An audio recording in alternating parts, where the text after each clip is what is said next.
ವರ್ಷ ಋತುದಲ್ಲಿ ವಾತಾಧಿಕ್ಯ ಅಂತ ಹೇಳ್ತೀವಿ. ವಾತ ಅನ್ನುವಂಥದ್ದು ಜಾಸ್ತಿ ಆಗುತ್ತೆ. ಸೊ ಹಾಗಾಗಿ ಎಲ್ಲಿ ಪೇನ್ ಅಥವಾ ನೋವು ಬರ್ತದೆ ಅದು ವಾತ ಒಂದು ಅಗ್ರಿವೇಟ್ ಆಗಿರುವಂತಹ ಒಂದು ಸಿಂಪ್ಟಮ್ ಅಂತ ಹೇಳಿ ಹೇಳ್ತೀವಿ. ಇಲ್ಲಿಗೆ ಅನೇಕ ವಿದೇಶಿಗರು ಬಂದು ಟ್ರೀಟ್ಮೆಂಟ್ ಅನ್ನ ಮಾಡ್ಕೊಂಡು ಹೋಗ್ತಾರೆ. ನೋಡಿ ನವಿಲ್ ಕೂಡ ಅಲ್ಲಿ ಕೂಗ್ತಾ ಇದೆ.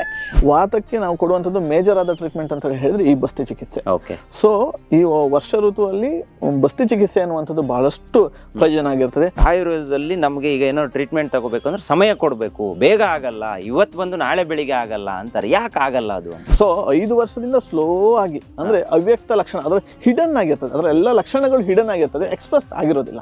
ಸೊ ನಿಮಗೆ ಎಕ್ಸ್ಪ್ರೆಸ್ ಆಗಿರೋದು ಈಗ ಮೊನ್ನೆನೋ ಒಂದು 15 ದಿವಸ 1 ತಿಂಗಳಿಂದ ಎಕ್ಸ್ಪ್ರೆಸ್ ಆಗಿರುತ್ತೆ, ಪೇನ್ ಆಗುತ್ತೆ. ಹಾಗಾಗಿ ಅದನ್ನ ಮೂಲವನ್ನ ಚಿಕಿತ್ಸೆ ಮಾಡುವಾಗ, ಅದರ ರೂಟ್ ಕಾಸ್ ಅನ್ನು ಹಿಡಿದು ನಾವು ಚಿಕಿತ್ಸೆ ಮಾಡುವಾಗ ಟೈಮ್ ಡ್ಯೂರೇಷನ್ಸ್ ಜಾಸ್ತಿ ಆಗುತ್ತೆ. ಈ ಮೋಡವನ್ನ ಒಂದ್ ಕಡೆಯಿಂದ ಇನ್ನೊಂದ್ ಕಡೆಗಾಗಿ ಹೇಗೆ ಮಳೆ ತರಿಸ್ತದೋ ಅದೇ ರೀತಿಯಲ್ಲಿ ನಮ್ಮ ದೇಹದಲ್ಲೂ ಸಮಸ್ಯೆಗಳು ಈ ವಾತದಿಂದನೇ ಕ್ರಿಯೇಟ್ ಆಗುದು. ಏನೆಲ್ಲ ತರಕಾರಿಗಳು ಬೇಕು ಅದನ್ನ ನಮ್ಮ ಗಾರ್ಡನ್ ಅಲ್ಲಿ ಬೆಳೆದು ಅದರಿಂದ ವೆಜಿಟೇಬಲ್ಸ್ಗಳು ಅಂದ್ರೆ ಅವನ ಆರೋಗ್ಯಕ್ಕೆ ಸೂಕ್ತವಾಗದಂತಹ, ಅವನ ಚಿಕಿತ್ಸೆಗೆ ಸೂಕ್ತವಾಗಿರುವಂತಹ ಪಥ್ಯಾಹಾರಗಳನ್ನ ಕೊಡುವಂಥದ್ದು ಇಲ್ಲಿ ಸಂಪ್ರದಾಯ. ಇಮಿಡಿಯೇಟ್ ಆದಂತಹ ಚಿಕಿತ್ಸೆಗಳು ಸಹ ಇಲ್ಲಿ ಲಭ್ಯ ಇದೆ. ಕೆಲವರಿಗೆ 1 ತಿಂಗಳಿಂದ ನೋವಿದೆ, 2 ತಿಂಗಳಿಂದ ಇದೆ, ಅಥವಾ 6 ತಿಂಗಳಿಂದ ಇದೆ, ಕೆಲವರು 6 ವರ್ಷದಿಂದನೂ ಇದೆ ಅಂತ ಹೇಳಿ ಬರ್ತಾರೆ. ಇಲ್ಲಿ ಕೂತ್ಕೊಂಡು ನಾವು ಡಿಸ್ಕಷನ್ಸ್ ಗಳನ್ನ ಮಾಡುವಂತಹ ಒಂದು ಇಂಟೆನ್ಷನ್ ಅನ್ನ ಹಾಕೊಂಡು ಮಾಡಿರುವಂಥದ್ದು. ಆ ಮಕ್ಕಳಿಗೆ ಆಯುರ್ವೇದದ ಜ್ಞಾನ ಅನ್ನುವಂಥದ್ದು ನೆಕ್ಸ್ಟ್ ಜನರೇಷನ್ಗೆ ತಗೊಂಡು ಕೊಡ್ಲಿಕ್ಕೆ ಇದೊಂದು ಪ್ರೇರಣೆ ಆಗಿ ನಾವು ಮಾಡ್ತಾ ಇರುವಂತ. ಪ್ರಿಯ ವೀಕ್ಷಕರೇ ನಮಸ್ಕಾರ. ಕಾರ್ಯಕ್ರಮವನ್ನು ನೋಡಿ ಸುಮ್ಮನಾಗಬೇಡಿ, ನಮ್ಮ ವಾಹಿನಿಯನ್ನ ಸಬ್ಸ್ಕ್ರೈಬ್ ಮಾಡ್ಕೊಳ್ಳಿ. ಹಾಯ್ ಹಲೋ ನಮಸ್ಕಾರ ವೀಕ್ಷಕರೇ, ನಾನು ಸಂದೀಪ್ ಶೆಟ್ಟಿ ಹೆಗ್ಗದ್ದೆ. ಇದು ಹೆಗ್ಗದ್ದೆ ಸ್ಟುಡಿಯೋ. ವೀಕ್ಷಕರೇ, ನಾನಿವತ್ತು ಚಿತ್ರಕೂಟ ಆಯುರ್ವೇದಾಲಯದ ಒಳಗಡೆ ಇದ್ದೀನಿ. ಇಲ್ಲಿಗೆ ಬಂದರೆ ನಿಮಗೆ ಕಾಡು ಪ್ರದೇಶ ಅಂದರೆ ಹೆಂಗಿರುತ್ತೆ ಅನ್ನೋದು ಗೊತ್ತಿರುತ್ತಲ್ಲ. ಸೊ ಒಂದು ನಾಡನ್ನು ಕಾಡಾಗಿ ಪರಿವರ್ತನೆ ಮಾಡಿಕೊಂಡು ಒಂದು ಎಕರೆಗಟ್ಟಲೆ ಜಾಗದಲ್ಲಿ ನೋಡಿ ಒಂದೊಂದು ಹೆಜ್ಜೆ ಹಾಕಿದ್ರು ನಿಮ್ಗೆ ಒಂದೊಂದು ಗಿಡಗಳು ಸಿಗುತ್ತೆ. ಇವೆಲ್ಲವೂ ಕೂಡ ಆಯುರ್ವೇದಕ್ಕೆ ಯೂಸ್ ಆಗುವಂಥ ಗಿಡಗಳು. ಮತ್ತು ನಮ್ಮ ಗಿಡಗಳಲ್ಲಿ ಒಂದಿಷ್ಟು ಔಷಧೀಯ ಗುಣ ಇರುತ್ತೆ ಅನ್ನೋದನ್ನು ನಾವು ಈಗಾಗಲೇ ಸುಮಾರು ವಿಡಿಯೋದಲ್ಲಿ ನಿಮಗೆ ಹೇಳಿದ್ದೀವಿ. ನಾನು ಇವತ್ತು ಇಲ್ಲಿಗೆ ಬಂದಿರೋ ಉದ್ದೇಶ ಏನು ಗೊತ್ತಾ? ನಮ್ಮೆಲ್ಲರೂ ಕೂಡ ಈ ಮಳೆಗಾಲ ಶುರುವಾದ ತಕ್ಷಣ ಅಲ್ಲಿ ಗಂಟು ನೋವುಗಳು ಪ್ರಾರಂಭ ಆಗುತ್ತೆ. ಕೆಲವರಿಗೆ ಮಂಡಿ ನೋವಿರುತ್ತೆ, ಕೆಲವರಿಗೆ ಕೈಯಲ್ಲಿ ನೋವಿರುತ್ತೆ, ಅಥವಾ ಈ ವಾತ ಪಿತ್ತ ಕಫ ಅಂತ ನಾವು ಏನು ಹೇಳ್ತೀವಿ ಅದಕ್ಕೆ ಸಂಬಂಧಿಸಿರುವಂತೆ ಡಾಕ್ಟರ್ ಹತ್ರ ಮಾತಾಡಬೇಕು. ಈ ನೋವುಗಳು ಒಂದೊಂದು ಸಂಧಿಲಿ ನಮ್ಗೇನು ನೋವುಗಳಾಗುತ್ತೆ ಅದಕ್ಕೇನಾದರೂ ಈ ಸಮಯದಲ್ಲಿ ನಾವು ಟ್ರೀಟ್ಮೆಂಟ್ ತಗೊಂಡ್ರೆ ಅದರಿಂದ ನಿವಾರಣೆ ಆಗಬಹುದಾ ಅಂತ ಮಾತಾಡಬೇಕು ಅಂತ ಅನ್ನಿಸ್ತು. ಹಾಗಾಗಿಯೇ ಕುಂದಾಪುರದ ಆಲೂರು ಮುಖ್ಯ ರಸ್ತೆಯಲ್ಲಿರುವಂಥ ಚಿತ್ರಕೂಟ ಆಯುರ್ವೇದದ ಮುಂಭಾಗದ ಅವರೇ ಬೆಳೆದಿರುವಂಥ ಕೆಲವೊಂದು ಸಸ್ಯಗಳ ರಾಶಿಯ ಮಧ್ಯದಲ್ಲೇ ಇದ್ದೀನಿ. ನೋಡಿ ಇಲ್ಲೆಲ್ಲ ಕೂತ್ಕೊಂಡು ಮಾತಾಡೋದಕ್ಕೆಲ್ಲ ಜಾಗಗಳಿದೆ. ಆದರೂ ಕೂಡ ನಾನು ಇವತ್ತು ಡಾಕ್ಟ್ರನ್ನು ಕೂಡ ಬಿಟ್ಟಿಲ್ಲ, ಇಲ್ಲಿ ಕರ್ಕೊಬಂದಿದ್ದೀನಿ. ಸರ್ ನಮಸ್ತೆ. ನಮಸ್ತೆ. ಎಸ್, ನಮಗೆ ಸ್ಪೆಷಲಿ ನೀವು ಒಂದು ಸಮಯ ಕೊಟ್ಟಿರೋದಕ್ಕೆ ನಿಮಗೆ ತುಂಬ ಧನ್ಯವಾದ ಹೇಳ್ತೀವಿ. ಯಾಕಂದರೆ ತುಂಬ ಬ್ಯುಸಿ ಇದ್ದಾರೆ. ಇಲ್ಲಿಗೆ ಅನೇಕ ವಿದೇಶಿಗರು ಬಂದು ಟ್ರೀಟ್ಮೆಂಟ್ ಅನ್ನ ಮಾಡ್ಕೊಂಡು ಹೋಗ್ತಾರೆ. ನೋಡಿ ನವಿಲ್ ಕೂಡ ಅಲ್ಲಿ ಕೂಗ್ತಾ ಇದೆ. ಈ ಕಡೆ ಹೋದ್ರೆ ನಿಮಗೆ ಚಿತ್ರಕೂಟ ಆಯುರ್ವೇದ ಸಂಸ್ಥೆ ಇರುವಂತದ್ದು. ಅಲ್ಲಿ ಒಂದು 16 ಎಕರೆ ಜಾಗದಲ್ಲಿ ಎಷ್ಟು ಚೆನ್ನಾಗಿ ಬಿಲ್ಡ್ ಆಗಿದೆ ಅಂತ ಹೇಳಿದ್ರೆ, ನಾನು ಕಳೆದ ಒಂದು 7-8 ವರ್ಷದಿಂದ ಇಲ್ಲಿಗೆ ಬಂದು ವಿಡಿಯೋಸ್ಗಳನ್ನ ಮಾಡಿದ್ದೀನಿ ಸರ್. 9 ವರ್ಷ ಆಗಿರ್ಬಹುದು. ಆದ್ರೆ ಇವತ್ತು ಸ್ಪೆಷಲಿ ಬಂದಿರೋದು ಸರ್, ಈಗ ಸದ್ಯಕ್ಕೆ ಮಳೆಗಾಲ ಪ್ರಾರಂಭ ಆಗಿದೆ. ಸೊ ಮಳೆ ಸ್ವಲ್ಪ ಲೇಟ್ ಆಗಿ ಬರ್ಲಿ ಅಥವಾ ಬೇಗ ಬರ್ಲಿ, ಆದ್ರೆ ಮಳೆ ಬಿತ್ತು ಅಂತ ಹೇಳಿದ್ರೆ ಎಲ್ರಿಗೂ ಕೂಡ ಈ ಗಂಟು ನೋವುಗಳು ಸಮಸ್ಯೆ ಇದ್ದೇ ಇರುತ್ತೆ.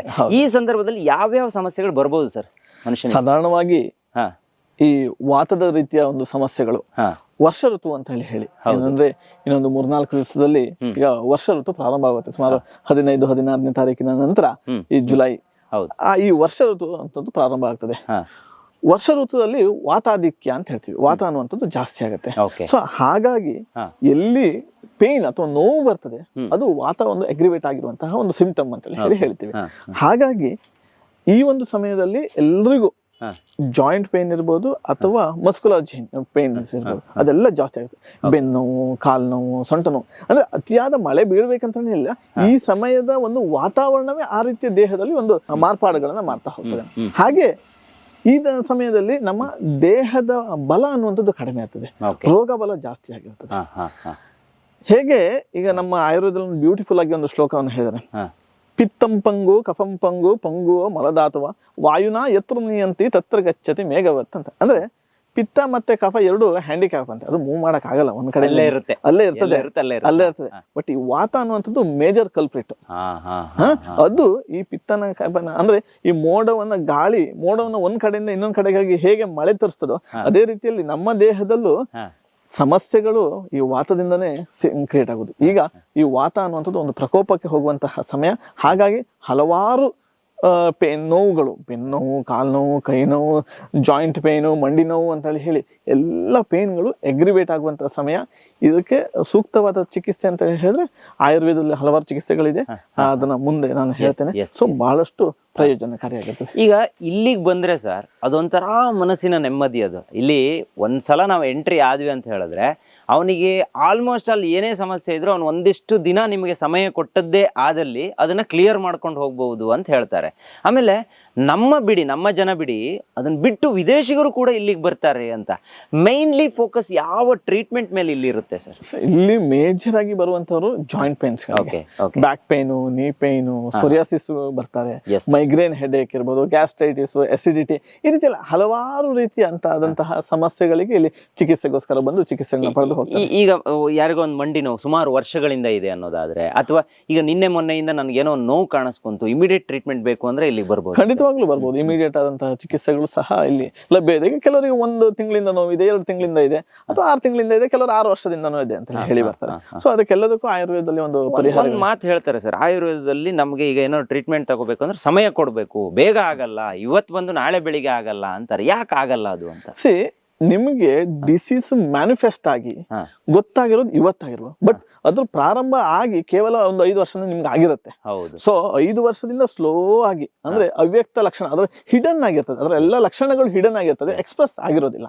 ಸೊ ನಿಮ್ಗೆ ಎಕ್ಸ್ಪ್ರೆಸ್ ಆಗಿರೋದು ಈಗ ಮೊನ್ನೆನೋ ಒಂದು 15 ದಿವಸನೋ 1 ತಿಂಗಳಿಂದ ಎಕ್ಸ್ಪ್ರೆಸ್ ಆಗಿರುತ್ತೆ, ಪೇನ್ ಆಗುತ್ತೆ. ಹಾಗಾಗಿ ಅದನ್ನ ಮೂಲವನ್ನ ಚಿಕಿತ್ಸೆ ಮಾಡುವಾಗ, ಅದರ ರೂಟ್ ಕಾಸ್ ಅನ್ನು ಹಿಡಿದು ನಾವು ಚಿಕಿತ್ಸೆ ಮಾಡುವಾಗ ಟೈಮ್ ಡ್ಯೂರೇಷನ್ಸ್ ಜಾಸ್ತಿ ಆಗುತ್ತೆ. ಈಗ ಸಿಂಪ್ಟಮ್ಯಾಟಿಕ್ ರಿಲೀಫ್ ಅಂತೀವಿ ಅಂದ್ರೆ ನಿಮ್ಗೆ ಆ ಲಕ್ಷಣಗಳನ್ನು ಮಾತ್ರ ಕಡಿಮೆ ಮಾಡೋದಾದ್ರೆ ಅದು ಯಾವುದೋ ಒಂದು ನೋವು ನಿರೋಧಕಗಳನ್ನ ಕೊಟ್ಟರೆ ಆ ಲಕ್ಷಣಗಳು ಕಡಿಮೆ ಆಗುತ್ತೆ. ಬಟ್ ಆ ರೂಟ್ ಬಂದಿರುವ ಕಾರಣವನ್ನು ತಿಳಿದು ಆ ಕಾರಣಕ್ಕೆ ಚಿಕಿತ್ಸೆ ಕೊಡುವಾಗ ಸಮಯ ಅನ್ನುವಂಥದ್ದು ಜಾಸ್ತಿ ತಗೊಳ್ತಾ ಹೋಗ್ತದೆ. ಇಲ್ಲಿಗೆ ಬಂದ್ರೆ ಸರ್ ಈ ಸಂದರ್ಭದಲ್ಲಿ ಈಗ ಮಳೆಗಾಲ ಪ್ರಾರಂಭ ಆಗಿದೆ.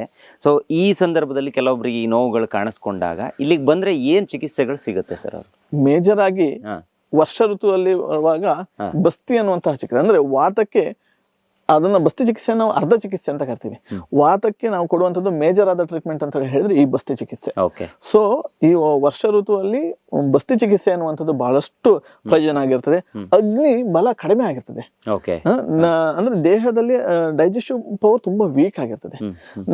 ಹಾಗೆ ಅದರಿಂದಾಗಿ ಏನಾಗುತ್ತೆ, ಹಲವಾರು ಕಾಯಿಲೆಗಳು ಬರ್ತದೆ. ಸೊ ಈ ಬಸ್ತಿ ಚಿಕಿತ್ಸೆ, ಬಸ್ತಿನ ನಾವು ಆಯುರ್ವೇದದಲ್ಲಿ ಅರ್ಧ ಚಿಕಿತ್ಸೆ ಅಂತ ಹೇಳ್ತೀವಿ. ಅಂದ್ರೆ ಹಾಫ್ ಆಫ್ ದ ಡಿಸೀಸ್ ನ ಅದನ್ನ ನಮ್ಗೆ ಕ್ಯೂರ್ ಮಾಡ್ಲಿಕ್ಕೆ ಆಗತ್ತೆ. ಅದರಿಂದ ವಾತಜದ್ದು ಒಂದು 80 ಡಿಸೀಸ್ ಗಳು ಹೇಳಿದ್ರೆ, ಹಾಗೆ ಒಂದು ಪಿತ್ತಜದ್ದು ಒಂದು 40 ಹೇಳಿದ್ರೆ, ಕಫದ್ದು ಒಂದು 20 ಹೇಳಿದ್ರೆ, ಸೊ 80 ಈ ವಾತಕ್ಕೆ ಮೇಜರ್ ಆದ ಚಿಕಿತ್ಸೆ ಅನ್ನುವಂಥದ್ದು ಬಸ್ತಿ ಚಿಕಿತ್ಸೆ.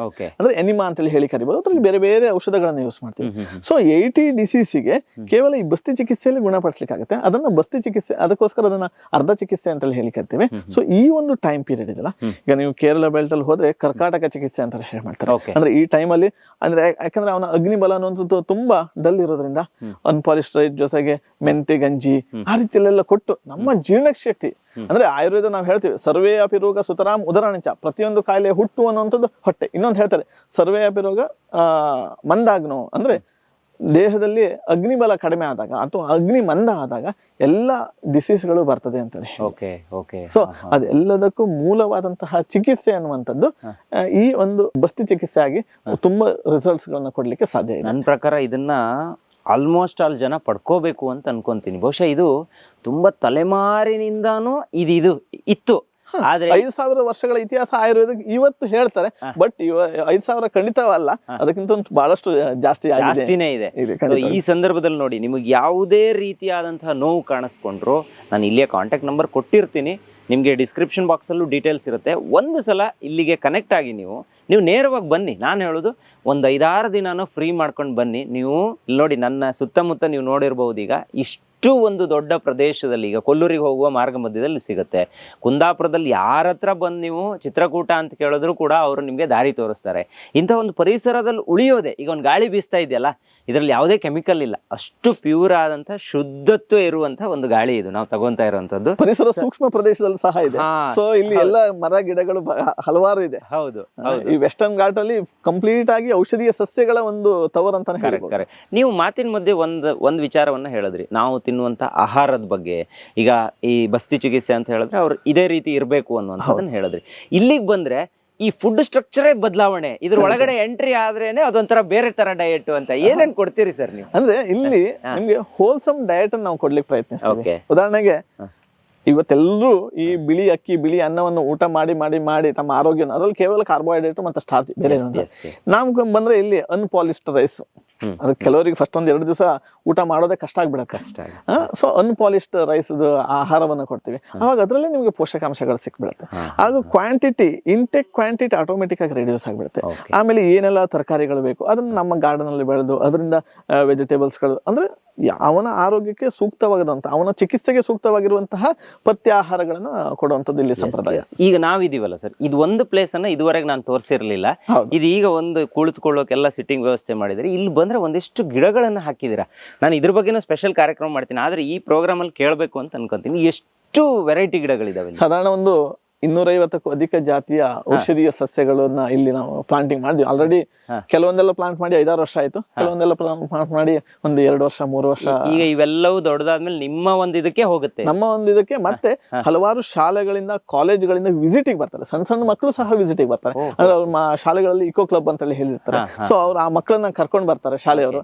ಅಲ್ಲಿ ಒಂದು ಔಷಧಿಗಳ ಸಸ್ಯಗಳ ಪರಿಚಯ ಇರ್ತದೆ. ಇಲ್ಲಿ ಕೂತ್ಕೊಂಡು ನಾವು ಡಿಸ್ಕಷನ್ಸ್ ಗಳನ್ನ ಮಾಡುವಂತ ಒಂದು ಇಂಟೆನ್ಷನ್ ಅನ್ನ ಹಾಕೊಂಡು ಮಾಡಿರುವಂತದ್ದು. ಆ ಮಕ್ಕಳಿಗೆ ಆಯುರ್ವೇದದ ಜ್ಞಾನ ಅನ್ನುವಂಥದ್ದು ನೆಕ್ಸ್ಟ್ ಜನರೇಷನ್ಗೆ ತಗೊಂಡು ಹೋಗೋ ಕೊಡ್ಲಿಕ್ಕೆ ಇದೊಂದು ಪ್ರೇರಣೆ ಆಗಿ ನಾವು ಮಾಡ್ತಾ ಇರೋದು. ಕೊನೆಯದಾಗಿ ಸರ್, ನಾನು ನಿಮ್ಮ ಹತ್ರ ಕೇಳೋದು, ಈ ಮಳೆಗಾಲ ಸಂದರ್ಭದಲ್ಲಿ ನಾವು ಆರೋಗ್ಯದ ವಿಚಾರದಲ್ಲಿ ಮುನ್ನೆಚ್ಚರಿಕೆಯಿಂದ ಇರಬೇಕಾದ್ರೆ ಏನೇನು ವಿಚಾರಗಳನ್ನ ನೀವು ತಿಳಿಸ್ತೀರಿ ಅಂತ?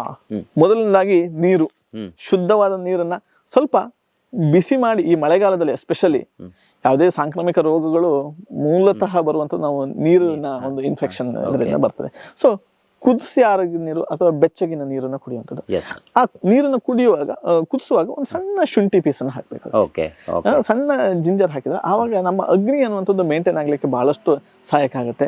ಅದ್ರ ಆ ಶುಂಠಿಯಲ್ಲಿ ಒಂದು ಆಂಟಿ ಬ್ಯಾಕ್ಟೀರಿಯಲ್ ಪ್ರಾಪರ್ಟೀಸ್ಗಳಿದೆ, ಆಂಟಿ ವೈರಲ್ ಮೆಡಿಸಿನ್ಸ್ ಗಳನ್ನ ಸಹ ನಾವು ಈ ನೆಲನೆಲ್ಲಿ ಅಂತದನ್ನ ಅದನ್ನೆಲ್ಲ ಯೂಸ್ ಮಾಡಿಕೊಂಡು, ಸೊ ಅದ್ರ ಮುಖೇನ ನಮ್ಮ ಒಂದು ಆರೋಗ್ಯನ ಮಾಡ್ಕೊಳ್ಳಿಕ್ಕೆ ಸಾಧ್ಯ. ಹಾಗೆ ಶುಚಿತ್ವದ ಕಡೆಗೆ, ಇಲ್ಲಿ ಮನೆ ಅಕ್ಕಪಕ್ಕದಲ್ಲಿ ಎಲ್ಲಾದ್ರೂ ಈ ಸೊಳ್ಳೆಗಳು ಉತ್ಪತ್ತಿ ಆಗುವಂತ ಅಂತದೆಲ್ಲ ನೋಡಿದ್ರೆ ಖಂಡಿತವಾಗ್ಲೂ ಅದ್ರ ಬಗ್ಗೆ ನಾವು ಗಮನವನ್ನ ಕೊಡಲೇಬೇಕು. ಮತ್ತೆ ಅನ್ಹೆಲ್ದಿ ಫುಡ್ ಅನ್ನ ಕಂಪ್ಲೀಟ್ ಆಗಿ ಈ ಟೈಮಲ್ಲಿ ಯಾಕಂದ್ರೆ ನಮ್ಮ ಅಗ್ನಿಬಲ ಕಡಿಮೆ ಇರೋದ್ರಿಂದ ಹೆವಿ ಟು ಡೈಜೆಸ್ಟ್ ಏನ್ ಫುಡ್ ಇರ್ತದೆ ಅಥವಾ ಅನ್ಹೆಲ್ದಿ ಫುಡ್ ಏನಿರ್ತದೆ ಅದನ್ನ ಕಂಪ್ಲೀಟ್ ಆಗಿ ನಾವು ಅವಾಯ್ಡ್ ಮಾಡ್ಬೇಕು ಈ ಸಮಯದಲ್ಲಿ. ಈ ಸಮಯದಲ್ಲಿ ಅವಾಯ್ಡ್ ಮಾಡಿದ್ರೆ 50% ಬರುವಂತ ಡಿಸೀಸ್ಗಳೇ ನಮಗೆ ಕಡಿಮೆ ಆಗುತ್ತೆ. ಎಸ್, ನೋಡಿ, ಅದ್ರ ಜೊತೆಗೆ ಈ ನೋವುಗಳು ಎಲ್ಲೆಲ್ಲೆಲ್ಲಿ ನಮಗೆ ನೋವು ಕಾಣಿಸುತ್ತೆ, ಈ ಗಂಟೆ ಇರ್ಬೋದು ಅಥವಾ ಸಂದಿಲಿ ಕೆಲವೊಂದು ನೋವುಗಳಿರುತ್ತೆ. ನಾವು ಈ ನೋವು ಅಂತ ಹೇಳಿ ಇನ್ನೊಂದು ಯಾವುದೋ ಟ್ಯಾಬ್ಲೆಟ್ಸನ್ನು ತಗೊಂಡು ಮತ್ತೊಂದು ಯಾವುದೋ ಆರ್ಗನ್ಸನ್ನು ಡ್ಯಾಮೇಜ್ ಮಾಡ್ಕೊಳ್ಳೋಂಥ ಸ್ಥಿತಿ ಎದುರಾಗ್ಬೋದು. ಸೊ ಅಂಥದ್ದು ಆಗಬಾರ್ದು. ಈ ಥರ ನೋವು ಏನಾದರೂ ನಿಮ್ಗೆ ಕಾಣಿಸ್ಕೊಂಡಿದೆ ಅಂತ ಹೇಳಿದ್ರೆ ಒಂದ್ಸಲ ಇಲ್ಲಿ ವಿಸಿಟ್ ಮಾಡಿ, ಇಲ್ಲ ಡಾಕ್ಟರ್ನವ್ರನ್ನ ನೇರವಾಗಿ ಸಂಪರ್ಕ ಮಾಡಿ ಅಂತ ಹೇಳೋಕೆ ಇಷ್ಟಪಡ್ತೀನಿ. ಡಾಕ್ಟರ್, ಇವತ್ತಿನ ಕಾರ್ಯಕ್ರಮದಲ್ಲಿ ನೀವು ಭಾಗವಹಿಸಿದ್ರಿ. ಸೊ ನಮಗೂ ಒಂದು ಇದನ್ನೆಲ್ಲ ತೋರಿಸೋದಕ್ಕೊಂದು ಅವಕಾಶವನ್ನು ಮಾಡಿಕೊಟ್ರಿ. ನಮ್ಮ ಹೆಗ್ಗದ್ದೆ ಸ್ಟುಡಿಯೋ ಕಡೆಯಿಂದ ನಿಮಗೆ ತುಂಬ ಧನ್ಯವಾದ ಸರ್. Thank you. ನೋಡಿದ್ರಲ್ಲ ವೀಕ್ಷಕರೇ, ಇದು ಇವತ್ತಿನ ವಿಶೇಷ. ಸೊ ಮಳೆಗಾಲ ಪ್ರಾರಂಭ ಆಗುವ ಈ ಸಂದರ್ಭದಲ್ಲಿ ಏನು ಸ್ಪೆಷಲ್ಲಾಗಿ ನಮಗೆ ನೋವು ಕಾಣಿಸ್ಕೊಳ್ಳುತ್ತೆ, ಇದು ಡಾಕ್ಟ್ರೇ ಹೇಳಿರುವಂಗೆ ಈ ಸಂದರ್ಭಕ್ಕಿರುವಂಥ ನೋವಿದು. ಸೊ ಇದನ್ನು ನಿವಾರಣೆ ಮಾಡ್ಕೋಬೇಕು. ಆ ನೋವಿಂದ ನಾವು ಬಳಲಬಾರ್ದು ಅಂತ ಹೇಳಿದ್ರೆ ಆಯುರ್ವೇದದ ಮುಖೇನ ಅದನ್ನ ತುಂಬ ನೀಟಾಗಿ ಎಲ್ಲಿ ಬೇಸಿರುತ್ತೆ ಅಲ್ಲಿಂದಾನೇ ಕ್ಲಿಯರ್ ಕಟ್ಟಾಗಿ ನಾವು ಅದನ್ನು ತಕ್ಕೋಬೇಕು ಅನ್ನೋದಿದ್ರೆ ನೀವು ಇಲ್ಲಿಗೆ ಬರಬೇಕಾಗುತ್ತೆ. ಸೊ ಒಂದ್ಸಲ ಇಲ್ಲಿಗೆ ವಿಸಿಟ್ ಮಾಡಿ. ಕೇವಲ ಇದೊಂದೇ ವಿಚಾರಕ್ಕಲ್ಲ, ನೀವು ಯಾವ ದೇಹದ ಬಾಧೆಗಳಿದ್ರು ಒಂದ್ಸಲ ಡಾಕ್ಟರ್ ಹತ್ರ ಕೇಳಿದ್ರೆ ಅದಕ್ಕೇನಾದರೂ ಟ್ರೀಟ್ಮೆಂಟ್ ಸಿಗೋದೇ ಆದರೆ ಅವರು ನಿಮಗೆ ಮಾಹಿತಿಯನ್ನು ಕೊಡ್ತಾರೆ. ಇದು ಈ ಹೊತ್ತಿನ ವಿಶೇಷ. ಡಿಸ್ಕ್ರಿಪ್ಷನ್ ಬಾಕ್ಸಲ್ಲಿ ಇಲ್ಲಿಯ ಲೊಕೇಶನ್ ಲಿಂಕ್ ಇರುತ್ತೆ, ಅಡ್ರೆಸ್ ಇರುತ್ತೆ, ಕಾಂಟ್ಯಾಕ್ಟ್ ನಂಬರ್ ಇರುತ್ತೆ. ಡಿಸ್ಪ್ಲೇಯಲ್ಲೂ ನಂಬರನ್ನು ಕೊಟ್ಟಿರ್ತೀನಿ, ಒಂದ್ಸಲ ಕಾಂಟ್ಯಾಕ್ಟ್ ಮಾಡಿ ಅಂತ ಹೇಳ್ತಾ ಇವತ್ತಿನ ವಿಡಿಯೋನ ಮುಗಿಸ್ತಾ ಇದ್ದೀನಿ. Stay tune, Heggadde studio.